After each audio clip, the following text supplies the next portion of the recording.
जब ये अवाम में वोट लेने निकलेंगे तो लग पता जाएगा। शेख रशीद की नवाज शरीफ पर तनकीद। रावलपिंडी में इंसदादे दहशतगर्दी अदालत के बाहर मीडिया से गुफ्तगू करते हुए शेख रशीद ने कहा, हमारा असल केस लाहौर हाईकोर्ट पिंडी बेंच में 30 नवंबर को होगा।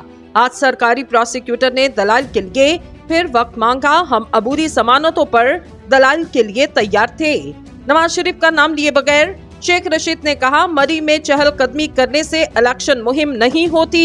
इन्हें लग पता जाएगा जब ये अवाम में वोट लेने निकलेंगे। साबिक वज़ीर दाखिला का कहना था, इलेक्शन होकर रहेंगे और शायद इसी से कोई बेहतरी आ जाए। जो भी हुकूमत में आएगा इसके लिए मईशत बहुत बड़ा चैलेंज होगा। इन्होंने मजीद कहा, सारा पाकिस्तान जानता मैं 9 मई के वाकयात में शामिल नहीं था। एक बोर्ड बैठा दिया, जो बेगुनाह है इनको केसेस से निकाल दें। लोगों के हालात इस वक्त बहुत ज्यादा खराब हैं। रावलपिंडी में अवामी मुस्लिम लीग के सरबराह शेख रशीद अहमद ने कहा कि मरी में चहलकदमी करने से इलेक्शन मुहिम नहीं होती। इन्हें लग पता जाएगा जब ये अवाम में वोट लेने निकलेंगे।